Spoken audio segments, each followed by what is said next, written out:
भोपाल में बागेश्वर धाम सुंदरकांड मंडल की बैठक हुई, जिसमें सुंदरकांड मंडल के गठन, हिंदू राष्ट्र बनाने में इसकी भूमिका, मंदिरों के जीर्णोद्धार और सदस्यों में सकारात्मकता लाने की चर्चा हुई। सदस्यों को सुंदरकांड पुस्तिका भेंट की गई और पदयात्रा में शामिल होने का निमंत्रण भी दिया गया। रविवार को भोपाल के पटेल नगर में बागेश्वर धाम सुंदरकांड मंडल की बैठक में महिलाएं, पुरुष और बच्चे शामिल हुए। बैठक की शुरुआत में महिलाओं ने सामूहिक सुंदरकांड और हनुमान चालीसा का पाठ किया।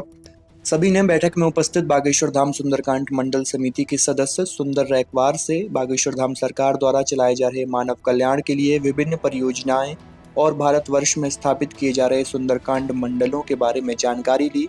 समिति के सदस्य राजेंद्र अवस्थी ने मंडल के निर्माण और सुंदरकांड मंडल के गठन पर प्रकाश डालते हुए कहा कि मंडल का गठन 10 से 15 सदस्यों के साथ किसी प्राचीन मंदिर या अन्य धार्मिक स्थल पर सप्ताह में एक दिन सुंदरकांड और हनुमान चालीसा का पाठ करके किया जा सकता है, जिससे सामाजिक धार्मिक चर्चा को बढ़ावा मिल सकेगा और आपसी भाईचारा भी बढ़ेगा।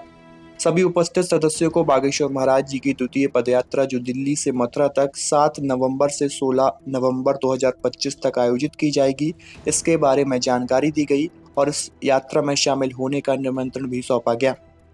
कार्यक्रम के समापन सत्र में समिति के सदस्यों ओम प्रकाश तिवारी और धीरज शर्मा जी ने मंडल बैठक के आयोजक सदस्यों को बागेश्वर बालाजी भगवान का चित्र और पट्टिका भेंट कर सम्मानित किया। सुंदरकांड मंडल बैठक में उपस्थित सभी सदस्यों को बागेश्वर धाम सुंदरकांड मंडल की पुस्तक और पट्टिका भेंट की गई।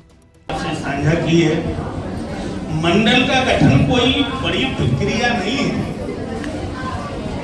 आप सोच रहे होंगे कि सुंदरकांड मंडलों का गठन कैसे किया जाए, क्या करें हम इसके लिए। साजबाज नहीं है, कोई ढोलक बजाने वाला नहीं है, कोई मजीरा बजाने वाला नहीं है, इसकी जरूरत नहीं है। केवल अपन को करना क्या है, 10 से 15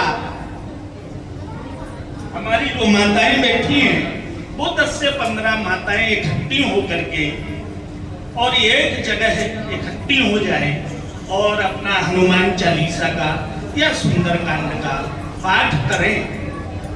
इसी प्रकार से हमारे जो भाई बंधु बैठे हुए हैं, वो भी इसी प्रकार से काम करने लगे। ये हमारे गुरुदेव भगवान का एक संकल्प है, कोई बड़ा काम नहीं है ये मंडल का गठन करना। अरे आपके 10-12 घर के पड़ोसी आपस में बैठ करके इस काम को करेंगे, इससे क्या होगी, आपके अंदर एक आत्मीयता आएगी, अपनापन महसूस होगा कि जे हमारे बीच में बैठ करके और ये धर्म की बातें करते हैं। और अगर कोई विधर्मी हमारे उन 15 आदमियों के बीच में किसी पर भी प्रतिघात करता है, तो हमारे 15 लोग तो शामिल हैं उसका विरोध करने के लिए।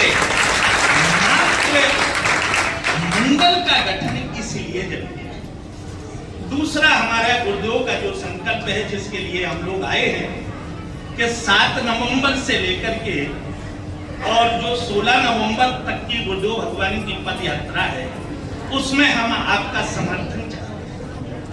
हम ये चाहते थे कि आपकी वर्चुअल मीटिंग करा दी जाए गुरुदेव भगवान की, लेकिन गुरुदेव भगवान ओमान में हैं और ओमान में जब के लिए हमारे जो मुख्य रूप से जो हमारे संयोजक हैं, बड़ा आनंद आ रहा है। दिल्ली में हम लोग 3 बैठकें करते हैं, पाठ कराते हैं। ये कपीस सेना जो सनातन संगठन मंडल है, विगत 2 वर्षों से ये निरंतर कार्य कर रहा है। यही मंडल पूज्य गुरुदेव की कथा 2022 में दास को कराने का अवसर मिला था। उसमें सेवा आकाश भैया, भास्कर जी, दीपक गुप्ता जी, ये सभी लोग सेवा रत रहे थे और वहीं से इनको प्रेरणा मिली कि हनुमान चालीसा का निरंतर पाठ किया जाए। जहां भी कोई उत्सव होता है, पर्व होते हैं, वहां पर ये हनुमान चालीसा का निरंतर पाठ कराते हैं और सनातन की ध्वजा लहरा रहे हैं। ऐसे हमारे दीपक भैया, आकाश जी, मंडल पदाधिकारी सब खूब कृपा महती मिलती है पूज्य गुरुदेव की और ऐसे ही निरंतर कार्य करते रहे। जय श्री राम, जय बागेश्वर। आखिर आवश्यकता क्यों, इसके क्या लाभ है? सुंदरकांड मंडल, आप सुंदरकांड पाठ का वाचन करेंगे।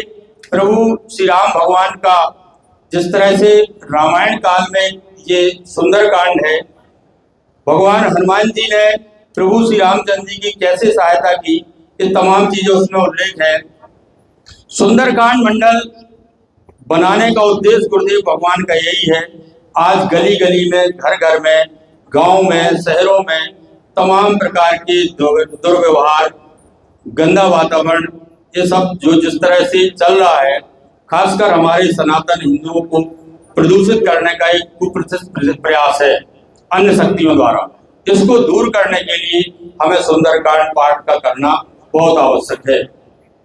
जगह जगह जिस तरह से हमारे समाज में गंदा वातावरण पैदा कर रहे हैं, उसको दूर करने के लिए एकमात्र उपाय है सुंदरकांड पाठ का वाचन करना। तो इस तरह से आप सुंदरकांड मंडल का गठन करें। इसकी प्रमुख जो अनिवार्यता है सिर्फ ये कि आपको सदचरित्र होना होगा, आप मद्यपान से दूर रहेंगे और नियमित यदि आप सुंदरकांड पाठ कर सकते हैं तो अच्छा है, नियमित नहीं कर सकते तो आप शनिवार और मंगलवार को एक निश्चित समय पर आप ऐसे मंदिरों को चयनित कीजिए जो जीर्ण शीर्ण अवस्था में हो, और वहां जब अधिक से अधिक लोग आप बैठेंगे, धर्म की चर्चा होगी, तो उस मंदिर का विकास भी होगा और हमारे सारे रास्तों में धर्म की चर्चा होगी, सनातन की चर्चा होगी। जब सनातन की चर्चा होगी तो एक क्रांति पूरे देश में जाएगी। अब सुंदरकांड मंडल के नियम क्या है? नियम यही है, आप स्वच्छता पूर्वक सुंदरकांड पाठ का वाचन कीजिए। जहां भी राम दरबार की स्थापना जिस तरह से आपने की है, जगह आप मंगलवार अथवा शनिवार को इसका पाठ कराएं। जरूरी नहीं है कि संगीतमय हो। हमारी माताएं विराजमान हैं, अपना एक मंडल बनाया आपने और सुंदरकांड पाठ का जो पुस्तक है वो लेकर के आप, लेकिन इसका एक निश्चित समय कर लें कि मंगलवार शनिवार को कहीं ना कहीं इसको नियमितता से जरूर करें।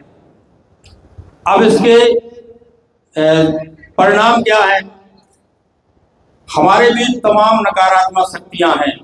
आज विधर्मियों ने उसका लाभ उठाया है, हमारी बहू बेटियों पर नजर रखते हैं, लैंड जिहाद। तो ये विधर्मियों का काम है, लेकिन हम उन विधर्मियों से कैसे निपटना है, हम अपनी माताओं बहनों को समझाएं। माताएं बहनें सुंदरकांड का पाठ करें, रामायण का पाठ करें।